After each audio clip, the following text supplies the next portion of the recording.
Buenas tardes, mi nombre es Adriana Rodríguez, estudiante de la Universidad de Cambú, de la carrera de Psicología. En esta oportunidad voy a hablarles sobre el clima organizacional. Para ello tendremos varios conceptos que vamos a estar desarrollando a lo largo de la presentación. En orden jerárquico se encuentran estructurados. Como principal concepto vamos a hablar sobre el clima organizacional. Entendemos por clima organizacional el ambiente psicológico y emocional que se vive en una organización, es decir, cómo se sienten los trabajadores con sus superiores, cómo está ejecutado el ambiente de trabajo, si se la llevan bien, si el ambiente es pesado, si el ambiente es genuino, hay compañerismo, ese tipo de cosas nos referimos cuando hablamos del clima organizacional. Este clima organizacional puede ser influenciado por diversos factores.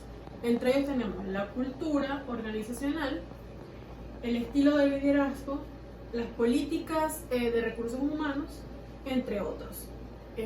Por ejemplo, también pueden ser las normas de la empresa, la forma en la que está estructurada, cómo ejecutan los planes los líderes. Todo este tipo de cosas pueden influir en el clima organizacional, porque de ello depende cómo los trabajadores se sientan cómodos en su área de trabajo. Luego seguimos con la cultura organizacional, que ya la mencionamos dentro del clima organizacional. La cultura se refiere a los valores, creencias, normas y comportamientos compartidos por los miembros de una organización. ¿Qué quiere decir? Cada empresa o cada organización tiene su propia visión de la empresa y cuáles son sus normas, cuáles son los formatos en los que está regida la empresa, y todo eso se lo va inculcando a los trabajadores. Tanto también como las creencias personales de cada trabajador influyen mucho en la cultura organizacional. Otra de las causas que influyen es la forma en la que se toman las decisiones, cómo se comunican y cómo se relacionan los empleados. Si hay respeto, es un ambiente donde se fomenta el respeto, si hay compañerismo, si hay sinceridad, si se ejecutan las labores en los plazos definidos. Todo este tipo de cosas va a armar un conjunto de creencias individuales de cada empleado y va a hacer que toda la organización cuente con su propia cultura organizacional. Como le digo, esto va a ser implementado mayormente por los valores, misión y valores de la empresa. Luego partimos con la satisfacción laboral. Este se refiere al grado en el que los empleados se sienten contentos y motivados con su trabajo y su entorno laboral. Esto más que todo se refiere a la motivación que tiene el empleado al momento de ir a hacer su labor, a las metas que tenga este empleado por cumplir, si hay incentivos. Y las cosas que influyen en la satisfacción laboral, o sea, que hacen que un empleado no esté satisfecho, serían el salario, los beneficios, las oportunidades de crecimiento, el desarrollo, el ambiente de trabajo, entre otros. Para que un trabajador se sienta satisfecho en su área de trabajo, como ya mencionamos, deben tener un buen salario acorde a los trabajos que hacen, debe haber oportunidades de crecimiento, de un ascenso. Por ejemplo, pues comienzan desde abajo, pero tienen la oportunidad de ir creciendo con la empresa. También el ambiente de trabajo, que no sea un ambiente de trabajo pesado, que los jefes no sean estrictos, que haya empatía. Y los beneficios, por ejemplo, algún beneficio que le pueda ofrecer la empresa, como vacaciones, como aguinaldos, ese tipo de cosas, que hacen que el trabajador se mantenga motivado y siempre tenga ganas de hacer su labor de forma correcta y con todas las ganas de hacer su labor. Por otro lado, también tenemos la motivación laboral, que va de la mano con la satisfacción laboral. Pero la diferencia es que la motivación se refiere al impulso interno que lleva a los empleados a esforzarse y comprometerse con su trabajo. Es como el empleado dentro de él se siente motivado para hacer su trabajo de forma efectiva.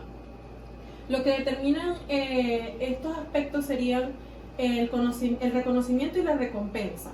Por ejemplo, si los superiores de esta organización tienen la capacidad de reconocer y recompensar el trabajo de estos empleados si lo cumplieron con su plazo establecido, si hicieron el trabajo de forma efectiva, si cuentan con todos los requisitos y hubo esfuerzo, estos superiores deberían reconocer ese trabajo y también recompensarlo. Eso también ayudaría a que el empleado se sienta más motivado para hacer sus tareas de forma efectiva. Las oportunidades de desarrollo y crecimiento. Esto también influye mucho, ya que si un empleado sabe que tiene la oportunidad de crecer en la empresa, si hace bien su trabajo, va a tener mucha motivación para poder llevar a cabo sus actividades de manera efectiva. También influyen muchos factores en la motivación de un trabajador, cómo se la lleva con sus compañeros, cómo se siente en su ambiente laboral, cómo se la lleva con sus superiores. También influyen mucho sus problemas en el hogar o ese tipo de cosas, su estado de ánimo, influyen mucho en cómo se puede motivar el trabajador. Luego seguimos con la comunicación asertiva en la organización. Esto es muy importante porque hablamos de que siempre hay una forma correcta de decir las cosas y de comunicarse. Entonces siempre en una organización tiene que existir una comunicación asertiva. Esta es la habilidad de expresar ideas, opiniones y emociones de manera clara, respetuosa, directa, sin agresividad ni sumisión. Como les comentaba, siempre tiene que haber respeto, sobre todo de los superiores hacia los empleados, no sentir como que pueden ser más que ellos, no hacerlos sentir inferiores, hablarles siempre con respeto, no importa cuál sea el cargo de cada quien, siempre tiene que existir respeto, hablar las cosas de forma clara, de forma precisa, siempre con este respeto. Es fundamental para establecer relaciones saludables entre los empleados, así como para resolver conflictos de manera constructiva.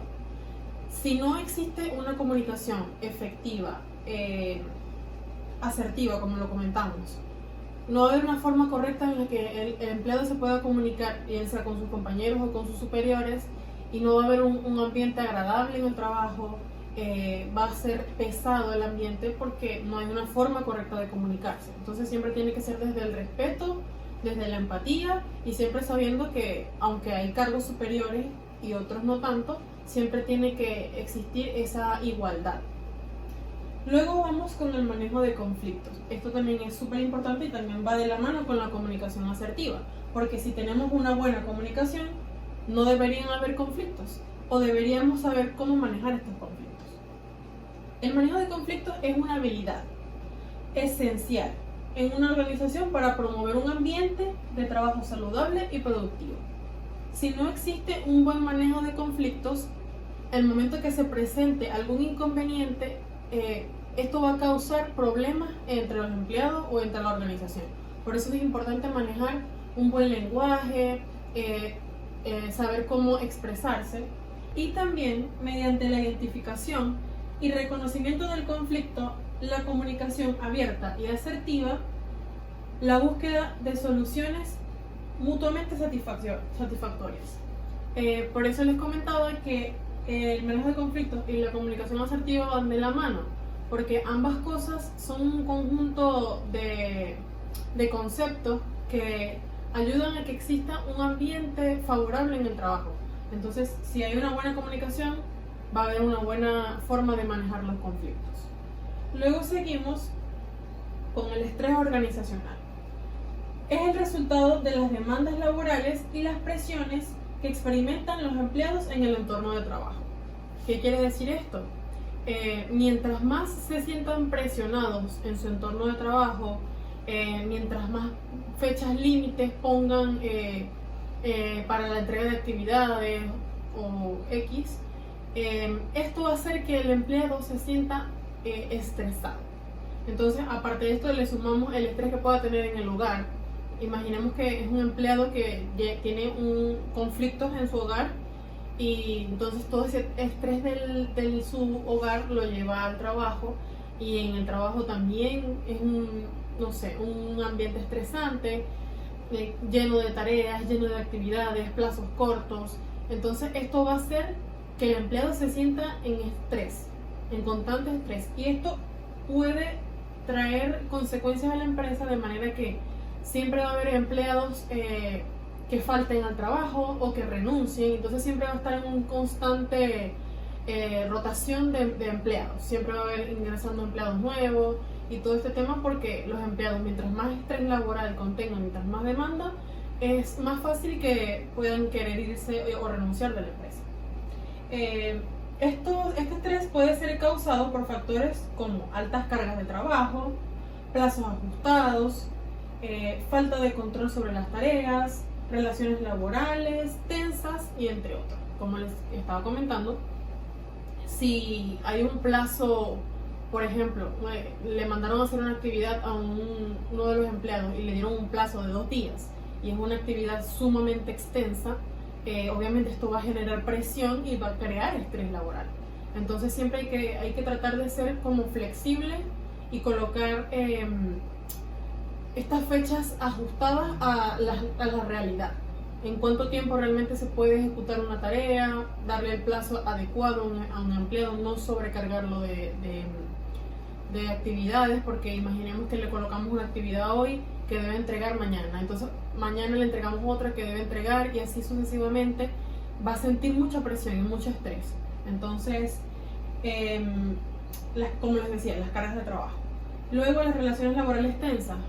Por ejemplo, no se le lleva bien con algún compañero de trabajo, tuvieron algún conflicto, no se resolvió de manera adecuada, o no se le lleva bien con su superior, con su jefe, y esto crea un ambiente muy tenso y va a hacer que en algún momento el empleado se sienta estresado, o el superior o cualquier persona de esa organización se pueda sentir estresado. Una de las formas más gentiles de atacar este problema, que es sumamente grave y esto puede traer problemas de salud también, es siempre tratar de colocar los plazos ajustados, como les decía, los plazos más flexibles, siempre conversar con el empleado o con el superior, conversar sobre las actividades que hay que hacer, tratar de que haya compañerismo y se puedan apoyar mutuamente entre los empleados para hacer estas ciertas actividades. Entonces esto va a generar un ambiente más tranquilo. Luego seguimos con el liderazgo, que es bastante importante.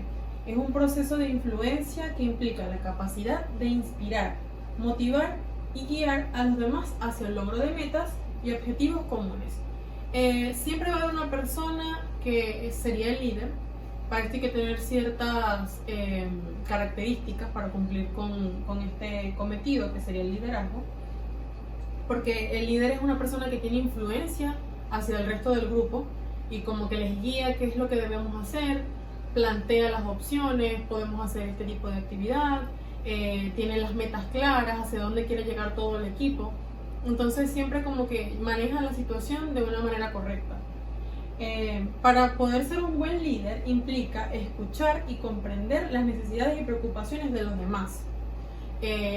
Simplemente tener empatía con el resto del grupo, escuchar que si tienen algún problema, si les falta algún recurso para lograr esa actividad. Este tipo de cosas son importantes, siempre preocuparse por el resto de las personas del grupo y por sus necesidades, así como también proporcionar orientación y apoyo cuando sea necesario.